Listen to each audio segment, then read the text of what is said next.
Ma'am start करें doctor Dorje. हाँ जी ma'am. ठीक है।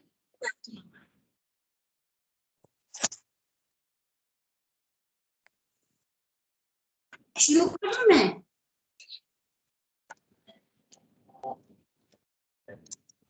मैम मैं स्टार्ट कर देती हूँ ना इंट्रोडक्शन। ठीक है जी। हाँ।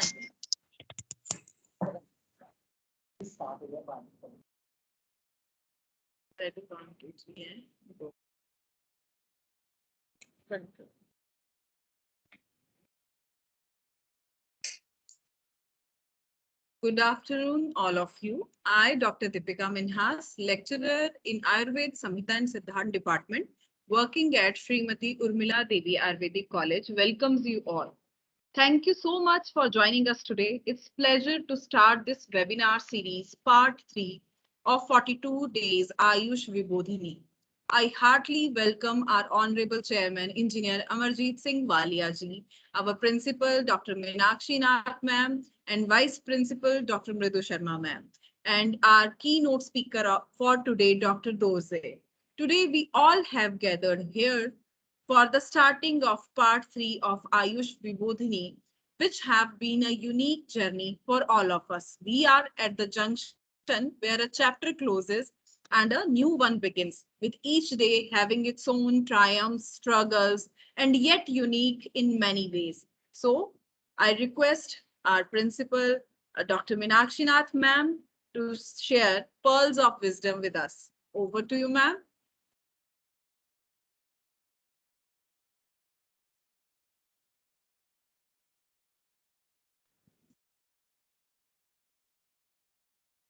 Thank you, Dr. Deepika. Thank you very much. Good afternoon, everyone, and welcome to all to this very first session of Daily Ayurveda Utsav Ayush Vibodhini Series 3. The overall response which we are getting from this webinar series is very overwhelming. Every session is special in terms that inclination of world towards Ayurveda at this specific time is maximum. So being members of Ayurveda family, it's our responsibility to use this opportunity to its maximum. This webinar series is a step towards our aim. And today's topic is also very much practical in this aspect. And I am thankful to Dr. Dorze as she chose such a brilliant topic. Ethics and Ayurveda both have to go parallel, as we can say that living Ayurveda-based life can only sail us out from the depressions and stresses of modern life. So I am thankful to Dr. Dorze for accepting our invitation to honor this platform. Thank you, Dr. Dorze. Thank you very much. And over to you, Dr. Deepika.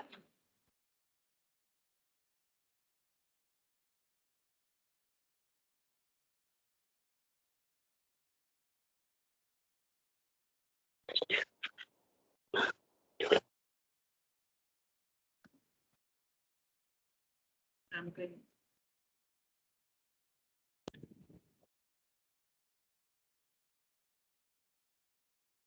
Thank you, ma'am.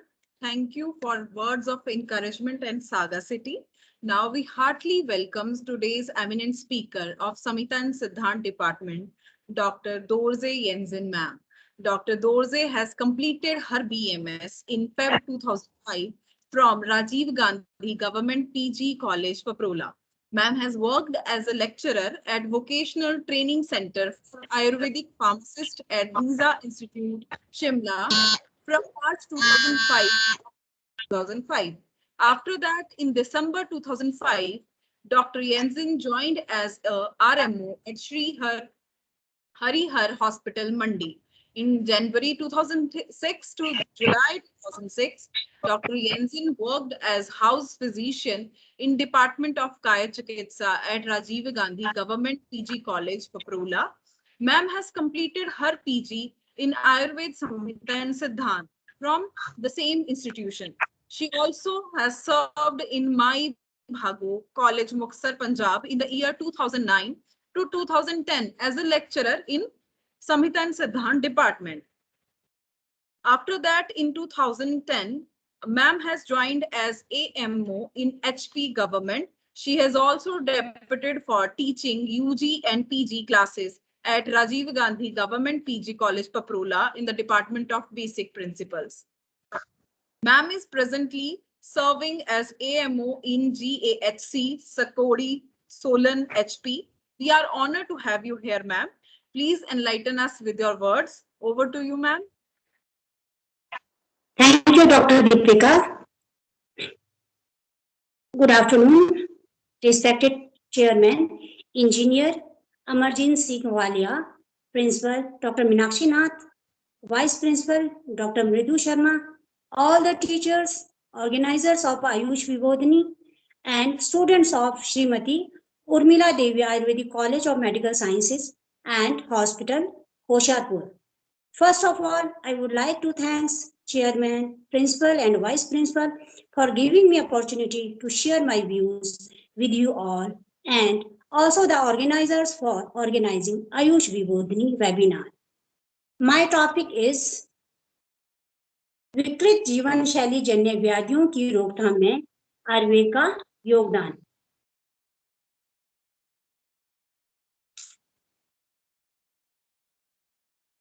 विकृत जीवन शैली जन्य व्याधियों की रोकथाम में आयुर्वेद का योगदान। आयुर्वेद आयु प्लस वेद, आयु मीन्स एज, वेद मीन्स साइंस, दो शब्दों से बना है। Means Ayurveda science of life है। आयुर्वेद की परिभाषा हिताहितम सुखम दुखम आयुस्तस्य हिताहितम मानम च तच्च यत्रोक्तम आयुर्वेद स उच्यते। मीन्स जिस ग्रंथ में हितायु, अहितायु, सुखायु, दुखायु, इन चार प्रकार के आयु के लिए क्या हितकर है और क्या अहितकर है, और इस आयु का मान और आयु का स्वरूप बताया गया है, उसे आयुर्वेद शास्त्र कहा जाता है। मीन्स आयु को भी उन्होंने इतने डिटेल में डिस्क्राइब किया गया है कि आयु के भी चार प्रकार बताए हैं, हितायु, अहितायु, सुखायु और दुखायु। सुखायु शारीरिक एवं मानसिक रोगों से रहित, युवा हो, यंग हो, सभी कार्य करने में सक्षम हो, ज्ञान विज्ञान संपन्न हो, सभी सेंसेस उनके अच्छे से काम कर रहे हो, फाइनेंशियली स्ट्रांग हो, सब तरह की इच्छाएं पूर्ण हो रही हो, जो इंडिपेंडेंट हो, इस तरह के आयु को सुखायु कहते हैं। और इसके अपोजिट दुखायु है। हितायु जो प्राणियों की भलाई चाहने वाला, दूसरों के धन की इच्छा ना रखने वाला, ट्रूथफुल, पीसफुल माइंड, ग्रेटिट्यूड, वृद्धों की सेवा करने वाला, और जो स्प्रेसिबल अर्जीज हैं, धार्मिक वेग हैं, उसको धारण करने वाला, और डोनेशन देने वाला, और जिसको स्पिरिचुअलिटी में इंटरेस्ट हो, उस तरह की आयु को हम हितायु कहते हैं। तो हमारी आयु सुखायु के साथ साथ हितायु होनी चाहिए। आयुर्वेद का प्रयोजनम च से स्वस्थस्य स्वास्थ्य रक्षणम आतुरस्य विकार प्रशमनम च। आयुर्वेद के दो प्रयोजन है, स्वस्थ व्यक्ति के स्वास्थ्य की रक्षा और रोगी व्यक्ति के रोग को दूर करना। आज की भागदौड़ भरी जीवन में हमें आयुर्वेद के प्रथम प्रयोजन के प्रति जागरूक करने की आवश्यकता है, ताकि स्वस्थ व्यक्ति के स्वास्थ्य की रक्षा हो तथा अस्वस्थ या विकृत जीवन शैली जन्य व्याधियों से बचाया जा सके। क्योंकि दुनिया भर में जीवन शैली जन्य व्याधियां एक नई चुनौती के रूप में उभर कर सामने आ रही है। WHO ने भारत को ऐसे देश के रूप में चिन्हित किया है जहां निकट भविष्य में सबसे ज्यादा जीवन शैली से संबंधित रोगी होंगे। भारत पहले से ही दुनिया की डायबिटिक राजधानी माना जाता है। अब यह देश दुनिया की जीवन शैली से उत्पन्न रोगों की राजधानी बनने की ओर अग्रसर है। एम्स और मैक्स हॉस्पिटल द्वारा कराए गए संयुक्त अध्ययन के अनुसार hypertension, obesity, diabetes, cardiac diseases काफी तेजी से भारत में बढ़ रहे हैं, और यह युवा वर्ग को भी काफी तेजी से प्रभावित कर रहे हैं।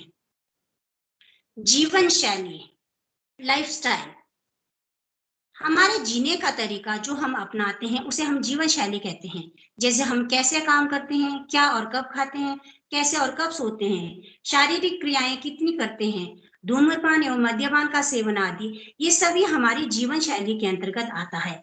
अर्थात हमारा आहार विहार आचार विचार जीवन शैली है। स्वस्थ जीवन शैली, स्वस्थ जीवन, अस्वस्थ या विकृत जीवन शैली, विकृत जीवन शैली व्याधियों की उत्पत्ति। Lifestyle disease or non-communicable diseases are chronic in nature and do not result from an acute infection, nor do they spread from one person to other. A disease is associated with the way a person or a group of people lives. Lifestyle diseases are ailments that are primarily based on the day-to-day habit of people. These are different from other diseases because they are potentially preventable and can be cured with change in diet, lifestyle, and environment. आजकल विकृत जीवन शैली जन्य व्याधियां या lifestyle disorder इतनी तेजी से बढ़ रही है, इसका कारण क्या है? जंक फूड, फास्ट फूड, मैदा से बने पदार्थ, रिफाइंड तेल का सेवन, डिब्बाबंद रेडीमेड खाद्य पदार्थ आदि आहार जिसमें कार्बोहाइड्रेट, फैट एंड सॉल्ट की मात्रा अधिक एवं प्रोटीन की मात्रा कम होती है, ऐसे अहितकर अन्न का सेवन, धूम्रपान, मद्यपान का सेवन जिसके प्रभाव को आप सभी भली भांति जानते हैं, इसके अतिरिक्त सोडा एवं शीतल पेय, कोल्ड ड्रिंक्स, कोक एक्सेट्रा का सेवन जिसमें फास्फोरस होता है तथा जो हड्डियों से कैल्शियम को बाहर निकालकर हड्डियों को कमजोर कर देता है आदि अहितकर पान का सेवन। तेज तकनीकी विकास के कारण इंटरनेट और यातायात के साधनों की सुविधा से सुस्त एवं आलसी जीवन, शारीरिक श्रम का अभाव, देर रात तक जागना तथा सुबह देर से उठना जिसमें हमारे बायोलॉजिकल क्लॉक डिस्टर्ब होता है आदि अहितकर विहार से आज के कंपटीशन के माहौल में घर, स्कूल, कॉलेज एवं ऑफिस में होने वाले मानसिक तनाव, भय, चिंता आदि मानसिक कारणों से hypertension, heart disease, stroke, obesity, diabetes, disease associated with chronic smoking and alcohol, drug abuse, tobacco and nutrition-induced cancers, chronic bronchitis, COPD, emphysema, PCOD, atherosclerosis, chronic renal failure, asthma, depression, metabolic syndrome, etc. जीवन शैली जन्य व्याधियों की उत्पत्ति होती है। तो हम यहाँ बहुत ही सामान्य जीवन शैली जन्य व्याधियों के बारे में डिस्कस करेंगे। हाइपरटेंशन, उच्च रक्तचाप। एक सर्वे के अनुसार भारत में महानगरों में लगभग 25% लोग हाइपरटेंशन से ग्रस्त हैं। हार्ट डिजीज, हृदय रोग। हृदय रोगों के संबंध में भारत का स्थान सर्वप्रथम है और भारत में कुल जनसंख्या का 10% इस रोग से पीड़ित है। भारत के प्रत्येक 10 में से एक व्यक्ति की मौत हार्ट अटैक से होती है। ओबेसिटी, स्थौल्य। शहरी क्षेत्रों में 31% लोग मोटापे से पीड़ित हैं। 40% से अधिक शहरी भारतीयों का लिपिड स्तर हाई है, जो हार्ट डिजीज, हाइपरटेंशन, ओबेसिटी के लिए मुख्य रूप से जिम्मेदार है। ओबेसिटी से हार्ट डिजीज होने की संभावना 3 गुना बढ़ जाती है। डायबिटीज, मधुमेह। भारत उन देशों में शामिल है जहां डायबिटीज के मरीज सबसे ज्यादा हैं। 7 करोड़ से ज्यादा लोग इस बीमारी से ग्रस्त हैं। डिप्रेशन, अवसाद। तेज रफ्तार जिंदगी में हर कोई काम, सफलता, पद और पैसे के पीछे भाग रहा है। लोग आत्म केंद्रित हो रहे हैं, जिससे अकेलापन बढ़ रहा है। खान पान की आदतें बदल गई हैं, स्लीप पैटर्न भी बदल गया है। इससे मानसिक स्वास्थ्य प्रभावित हो रहा है। पूरे विश्व में अवसाद और दूसरे मानसिक रोगों के मामले लगातार बढ़ रहे हैं। आंकड़ों के मुताबिक हमारे देश में 20 से 25% युवा डिप्रेशन के शिकार हो रहे हैं। आजकल हमें एक और टर्म ज्यादा सुनने को मिल रहा है, वो है मेटाबॉलिक सिंड्रोम और syndrome x. It is a combination of various risk factors: visceral obesity, insulin resistance, high triglyceride, hypertension, low HDL level, means high blood glucose, high blood pressure, high lipid profile, large waist size, low HDL level. Diagnosis of metabolic syndrome. Patient must be present with 3 or more of the following risk factors. First, abdominal obesity means तोंद। Men का अगर 40 inch से ज्यादा हो और women का 35 inch से ज्यादा हो वेस्ट सर्कमस्टांसिस, तो वो एक रिस्क फैक्टर है। Second risk factor, triglyceride more than और equal to 150 mg/dl। HDL, men less than 40 mg/dl, women less than 50 mg/dl। blood pressure more than or equal to 130, systolic and diastolic more than and equal to 85 mmHg, and fasting glucose more than and equal to 100 mg per dl. तो इन 5 risk factors में से अगर हम 3 या 3 से ज्यादा risk factor मिलते हैं तो इसका अर्थ है कि मेटाबॉलिक इस सिंड्रोम से ग्रस्त है। तो कॉमन डिजीज जो मैंने डिस्कस किया, मेंशन किया है, और मेटाबॉलिक सिंड्रोम ये भी एक वेकअप कॉल है, आईना है कि your health is going to be in trouble. So अपने स्वास्थ्य पर ध्यान दें और हेल्थ के प्रति कॉन्शियस हो जाएं, क्योंकि लाइफस्टाइल मॉडिफिकेशन के द्वारा इससे बचा जा सकता है। So healthy lifestyle habits society should practice are a strict no to smoking, alcohol, illegal drugs, hypertension, stress, and strict yes to eat low fat, low salt, high fiber diet, physical activities, etc. स्वस्थ रहने के लिए आहार बहुत ही important है, इसीलिए आहार को प्राणिनाम पुनर्मूलम आहारो बल वन ओजसां मीन्स आहार प्राणियों के जीवन, बल, वन और ओज का मूल है। आचार्य चरक कहते हैं कि न रागान अपि अविज्ञानात् आहारान उपयुज्यते परीक्षे हितम अश्नीय देहो ही आहार संभवा। राग से मीन्स आसक्ति से, जीवा लौल्यता से या अज्ञान से भी हमें अहितकर अन्न का सेवन नहीं करना है। परीक्षम हितम अश्नीयत, परीक्षा करके हमें हितकर आहार का ही सेवन करना है। क्यों? क्योंकि देहो ही आहार संभवा, क्योंकि शरीर आहार से उत्पन्न होता है। इसलिए अहितकर आहार, जंक फूड, फास्ट फूड, इन सब चीजों का सेवन नहीं करना है। नेक्स्ट चरक निदान में कहा है हिताशी स्यात् मिताशी स्यात् काल भोजी जितेंद्रिय पश्यन रोगान बहुन कष्टान बुद्धिमान विषम अशनात्। विषम अशन के कारण या अहितकर अन्न का सेवन करने के कारण बहुत सारे कष्ट को देखते हुए बुद्धिमान व्यक्ति को हितकारी अन्न का सेवन करना है। हितकारी अन्न भी मात्रा पूर्वक, मिताशी मीन्स मात्रा पूर्वक सेवन करना है, और कालभोजी मीन्स समय पर सेवन करना है, क्योंकि स्वस्थ परिपालन हेतुओं में मात्रावत आहार लेना प्रधान है, आचार्य चक्रपाणी ने कहा है। और आहार मात्रा पुनर्अग्नि बल अपेक्षणीय, आहार की मात्रा हमारे अग्नि बल की अपेक्षा रखता है। यहाँ पुनः यूज करने का मतलब ये है कि आहार की मात्रा बार बार अग्नि बल की अपेक्षा रखता है, क्योंकि जितनी डाइट हम ब्रेकफास्ट में लेते हैं उतनी हम लंच में लें और या उतना ही हम डिनर में लें, ऐसा नहीं है, क्योंकि डिनर में, लंच में और ब्रेकफास्ट में हम जो डाइट लेते हैं वो हमारी उस टाइम की अग्नि के ऊपर डिपेंड करता है। मात्रा उसे कहते हैं जो जिस आहार की मात्रा निर्विकार हो और स्वास्थ्य को बनाए रखे, उसे हम मात्रा कहते हैं। मात्रावत आहार क्यों लेना चाहिए? क्योंकि मात्रावत आहार लेने से हमारे दोष साम्य अवस्था में होता है, हमारे स्वास्थ्य बना रहता है और मनुष्य की बल, वर्ण, सुख और आयु से युक्त करता है। आहार बैलेंस डाइट, जिसे हम आयुर्वेद में षड्रस युक्त आहार कहा जाता है। षड्रस युक्त आहार मीन्स बैलेंस डाइट होनी चाहिए। और आहार, हितकर आहार का सेवन तो करना है, अहितकर आहार का तो बिल्कुल सेवन नहीं करना है।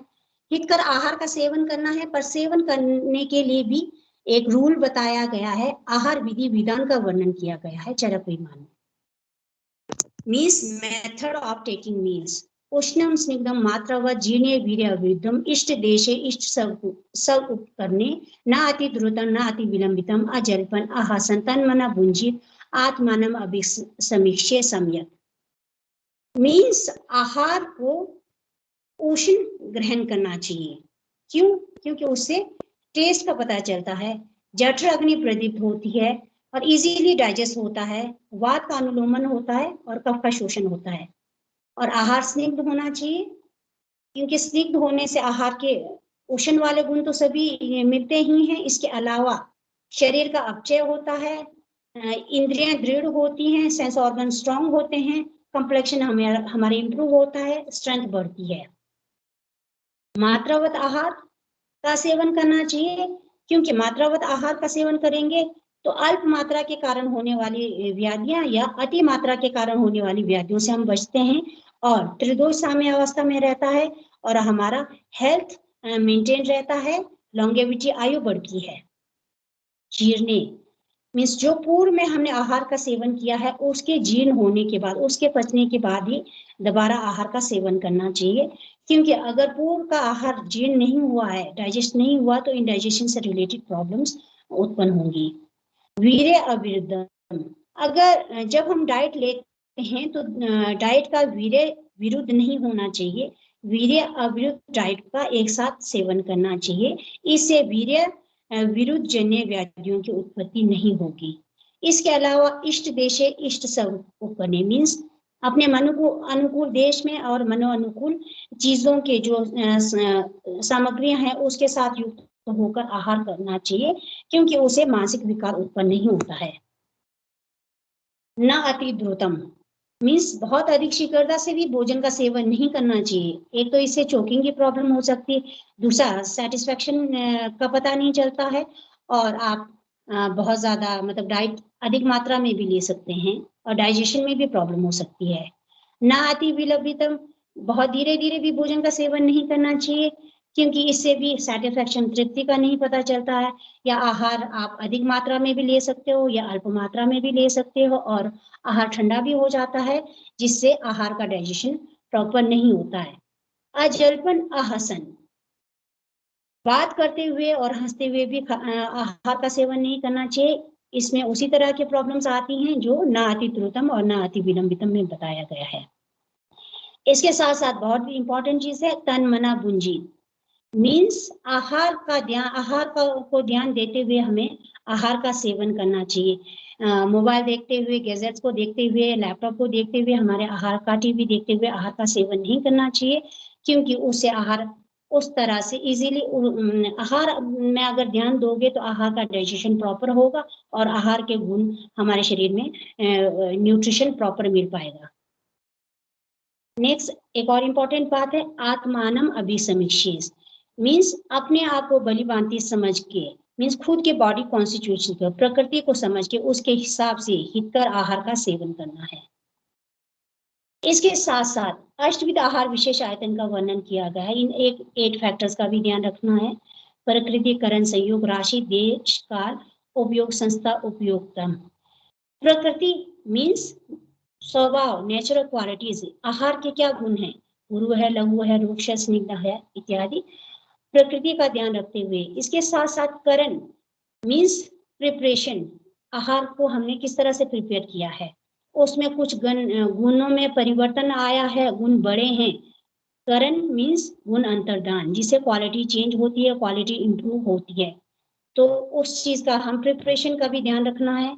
संयोग मीन्स कॉम्बिनेशन, 2 या 2 से अधिक चीजें हम कंबाइन कर रहे हैं तो उसके कारण उसका गुण बढ़ रहा है, गुण ऑल्टर हो रहा है, इन चीजों का भी ध्यान रखना है।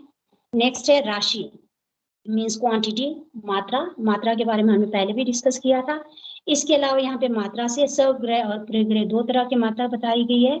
सर्वग्रह मीन्स टोटल क्वांटिटी, हम जो डाइट लेते हैं उसका टोटल क्वांटिटी, और परिग्रह मीन्स इंडिविजुअल क्वांटिटी, जैसे हम बोलते हैं कार्बोहाइड्रेट इतनी मात्रा चाहिए, प्रोटीन इतनी मात्रा में, फैट इतनी मात्रा में, तो वो परिग्रह हुआ। नेक्स्ट है देश मीन्स हैबिटेट, जो हम आहार लेते हैं वो किस हैबिटेट में उत्पन्न हुआ है, किस देश में उत्पन्न हुआ है। जिस देश में उत्पन्न हुआ उसकी क्वालिटीज भी उसमें आती हैं, उसके अकॉर्डिंगली आहार द्रव्यों की क्वालिटी होती है।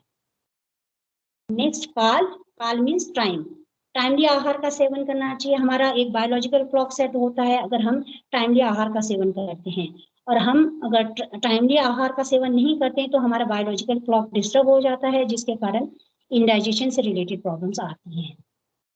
उपयोग संस्था रूल ऑफ यूजेस, उपयोग संस्था में वो सारे सभी चीजें आएंगे, आहार विधि विधान, जो मेथड ऑफ टेकिंग मील्स, आहार विधि विधान का वर्णन किया, सभी चीजें आएंगी। उपयोगिता मीन्स जो आहार द्रव्य उपयोग कर रहा है उसे हम उपयोगिता कहते हैं। शरीर के सातम्य के हिसाब से जो आहार जिसके लिए सुटेबल है उसे ग्रहण करना चाहिए। हितकर आहार के साथ साथ अगर हम समय पर अपने जीवन शैली को व्यवस्थित कर दें तो इन बीमारियों से बचा जा सकता है और अगर व्याधि हो भी गई तो शुरू के स्टेज पे जीवन शैली को व्यवस्थित कर लाइफस्टाइल को मॉडिफाई करके ठीक किया जा सकता है। स्वस्थ जीवन शैली का आयुर्वेद में डिटेल डिस्क्रिप्शन मिलता है। दिनचर्या, डेली रेजिम, डेली रूटीन की एक्टिविटीज। शरीर को स्वस्थ रखने के लिए दिनचर्या में बहुत डिटेल में डेली रूटीन की एक्टिविटीज बताई गई है। ब्रह्म मुहूर्त में जागरण, सबसे पहले तो ब्रह्म मुहूर्त में जागरण। ब्रह्म मुहूर्त में जागरण मीन्स 4 से 6 बजे के बीच में आपने उठना है। और कहा भी गया है early to bed early to rise. और शारीरिक स्वच्छता के लिए, फिजिकल हेल्थ को मेंटेन करने के लिए अंजन, धूमपान, नस्य, कवल, व्यायाम, अभ्यंग, उद्घटन, स्नान इत्यादि का वर्णन किया गया है। और मेंटल हाइजीन के लिए और मेंटल हेल्थ के लिए सद्वृत्त रसायन, आचार रसायन, वैद्य रसायन, योगासन, प्राणायाम, धारणा, ध्यान, समाधि इत्यादि का डिस्क्रिप्शन मिलता है। उसके साथ साथ हितकर अन्न-पान का भी सेवन बताया गया है। इसके साथ साथ फिजिकल, मेंटल और स्पिरिचुअल वेलबींग के लिए दैश्विक पापक्रम का डिस्क्रिप्शन मिलता है। दैश्विक पापक्रम: हिंसास्ते अन्यथा कामम, पेशुन्य परुष अनिरित, संविन आलाप व्यापातम अविद्या, दृक विप्रिया, पापम कर्मिति दशता, काय वाक मनस त्याजी। इसमें कायिक पाप 3, वाचिक 4 और मानसिक 3, टोटल ये 10 विध पाप क्रम है। कायिक: हिंसा, वायलेंस। स्ते: चोरी करना। अन्यथा कामम, अनलॉफुल सेक्स। वाचिक पाप: पैशुन्य, दूसरों की निंदा करना। परुष: एब्यूजिव वर्ड यूज करना। अनृत: झूठ बोलना। संबिन आलाप: इरेलीवेंट टॉक्स। मानसिक पाप: व्यापाद, बुरा सोचना किसी का। अविद्या: जेलसी। दृक विपर्या: मिसअंडरस्टैंडिंग। इन 10 पाप कर्म का त्याग करना चाहिए। Because every action has equal and opposite reaction, ये हम सभी जानते हैं। तो ये every action has equal and opposite reaction सिर्फ हमारे फिजिकल एक्टिविटीज के संदर्भ में नहीं है, वो वाचिक के भी संदर्भ में है, मानसिक के भी संदर्भ है। कॉज एंड इफेक्ट थ्योरी, कार्य कारणवाद को तो हम सभी जानते हैं। कॉज एंड इफेक्ट थ्योरी वही चीज है, every action has equal and opposite reaction. क्योंकि अगर हम पापकर्म करते हैं तो हम गिल्ट में होते हैं, हम स्ट्रेस में होते हैं। अगर हम लंबे टाइम तक हम स्ट्रेस में रहते हैं, लंबे टाइम तक हम गिल्ट में रहते हैं, तो लॉन्ग टर्म में स्ट्रेस रिलेटेड डिजीजेस या साइकोसोमेटिक डिजीजेस उत्पन्न होती हैं।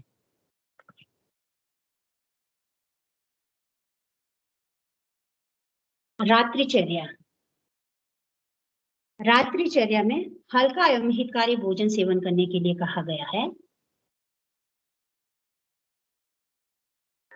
कहा भी जाता है कि eat breakfast like a king, lunch like a prince and dinner like a beggar. तो हमें रात को हल्का और हितकारी भोजन सेवन करना है और उसके बाद अपने इष्ट देव को याद कर शयन करना है। क्योंकि निद्रा भी बहुत इंपॉर्टेंट है हेल्थ के लिए, इसलिए आहार, निद्रा और ब्रह्मचर्य को त्रयोदयम कहा गया है। स्लीप इसलिए जरूरी है क्योंकि स्लीप आवर्स में हमारी बॉडी रेस्ट करती है और रिपेयर करती है, इसलिए हेल्दी रहने के लिए 6 to 8 आवर्स की स्लीप जरूरी है।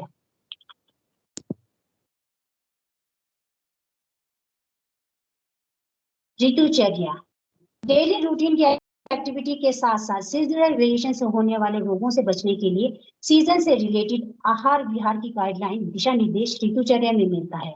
6 ऋतुओं का वर्णन किया गया है: शिशिर, वसंत, ग्रीष्म, वर्षा, शरद, हेमंत। और इन ऋतुओं से related detailed and scientific description मिलता है कि किस प्रकार के आहार and Vihar, diet and lifestyle हमने अपनाना है ताकि हम सीजनली जो डिजीज है उससे बच सकें। इसके साथ साथ ऋतु संधि का भी वर्णन किया गया है। ऋतु संधि मीन्स 14 दिन, जिसमें पिछली ऋतु के 7 दिन और आगामी ऋतु के 7 दिन। तो इसमें जो पहली ऋतु है उसके आहार विहार, डाइट एंड लाइफस्टाइल का धीरे धीरे त्याग करते हुए आगामी ऋतु के डाइट एंड लाइफस्टाइल का धीरे धीरे सेवन करना है ताकि एडेप्टेशन में कोई प्रॉब्लम ना हो और एडेप्टेशन रिलेटेड डिजीजेस की उत्पत्ति ना हो। आदानी वेगों को डिस्क्राइब किया गया है। आदानी वेग जो नॉन सप्रेसिबल अर्जिस हैं, जिसे हमें होल्ड नहीं करना चाहिए। अगर होल्ड करेंगे तो your health is going to be in trouble. तो ये 13 प्रकार है। न वेगान दार्य धीमान जातान मूतन पुरुषो न रेक्तो न वातस्य न छद्य शौथो न च न उपकारास्य न जृंभया न वेगान शुद्ध पिपासियो न वाष्पस्य न निद्रास्य निश्वास श्रमेण च। तो 13 प्रकार के वेग मूत्र पुरुष रेतस अपान वायु वमन शौथु उद्गार जृंभा शुद्ध प्यास वाष्प निद्रा निश्वास, इन 13 प्रकार के अदानी वेगों के बारे में डिटेल में डिस्क्रिप्शन मिलता है कि अगर इसको धारण करते हैं तो हेल्थ इश्यूज हेल्थ प्रॉब्लम्स होती हैं। इसके साथ साथ धारणी वेगों का भी धारणी वेग मीन्स एक्सप्रेसिबल अर्जेस, जिसे हमें एक्सप्रेस करना है। मानसिक धारणी वेग साइकोलॉजिकल अर्जेस लोभ शोक व्यय क्रोध आदि, जिसे हमें होल्ड करना है। वाचिक धारणी वेग verbal urges, abusive word use करना, अधिक बोलना, चुगली करना, झूठ बोलना, अनटाइमली टॉक्स आदि वाचिक धारणी वेग है, उसे होल्ड करना है। और शारीरिक धारणी वेग साइकोलॉजिकल फिजिकल अर्जेस, दूसरों को पीड़ा देना, अनलॉफुल सेक्स, चोरी करना, हिंसा करना आदि जो सप्रेसिबल अर्जिस है उसे हमें एक्सप्रेस करना है। एक्सप्रेसिबल अर्जिस को एक्सप्रेस करने के लिए उसके कारण को जानकर उसका निवारण करना है। और हमें अपने we have to shift our mind. जैसे अगर हम दुखी वाले सिचुएशन में हैं और हम बहुत दुखी हैं, तो उस टाइम पे हमारे अपने माइंड को शिफ्ट करना है खुशी वाले सिचुएशन को याद करके, ताकि आप दुख वाले सिचुएशन से इजीली कोप अप कर पाएंगे। उसी तरह से अगर हमें गुस्सा आता है तो गुस्से वाले सिचुएशन से हम बाहर निकल जाएं, या अपने माइंड को शांत करने के लिए गुस्से को शांत करने के लिए डीप ब्रीदिंग करें, प्राणायाम करें, मेडिटेशन करें, कि उस तरह से हमारे को अपने माइंड को शिफ्ट करके एक्सप्रेसिबल अर्जिस को एक्सप्रेस करना है। क्योंकि अगर हम एक्सप्रेसिबल अर्जिस को एक्सप्रेस नहीं करेंगे, अल्टीमेटली हमारी हेल्थ डिस्टर्ब होगी और लॉन्ग रन में साइकोसोमेटिक डिजीजेस उत्पन्न करता है। इस प्रकार शरीर के स्वस्थ रखने के लिए हमारे संहिताओं में इतना detailed scientific and authentic description मिलता है, फिर भी हमारे अपने लोग आयुर्वेद के डॉक्टर्स स्टूडेंट्स डाउट करते हैं कि ये सब काम करता है या नहीं। तो मैं एक ऐसा रेफरेंस देना चाहूंगी, doctor Vimal Chhanchal, MBBS MD, ex consultant AIIMS, heart care and lifestyle expert, founder and director of SAAOL means science and art of living, जो ये बताते हैं कि कोरोनरी आर्टरी में 80% ब्लॉकेज भी लाइफस्टाइल से ब्लॉकेज को रोक सकते हैं, रिवर्स भी कर सकते हैं। आप लोग YouTube पे देख सकते हैं, उनके टॉक को सुन सकते हैं, जिसको सुनने के बाद शायद आप सबको भी लगेगा कि आयुर्वेद का ज्ञान कितना ऑथेंटिक है। हेल्थ इज वेल्थ, स्वास्थ्य बहुमूल्य है, इसलिए आचार्य चरक कहते हैं कि सर्वम अन्यत परित्यज्य शरीरम अनुपालयेत तद भावे ही भावानाम सर्व अभावा शरीरिना।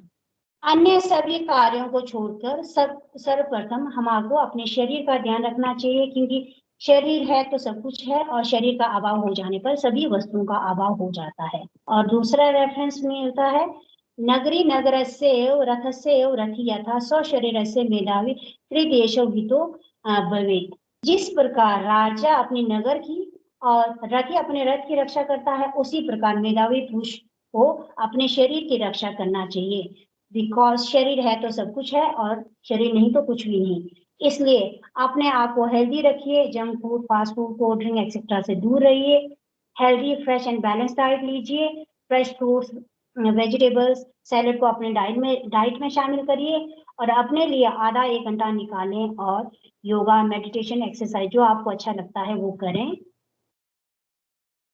Lord Buddha says, to keep body in good health is a duty, otherwise we shall not be able to keep our mind strong and clear. Healthy body, peaceful mind. Thank you.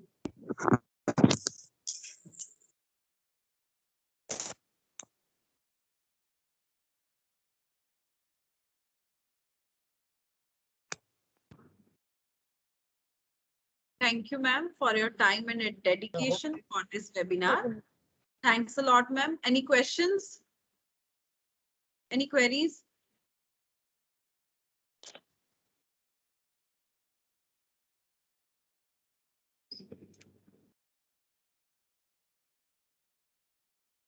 Okay, ma'am. Thank you so much. Thanks a lot. Our next lecture is of Rachna Shari tomorrow at 11 a.m. So till then, bye-bye. Have a nice day. Thank you so much.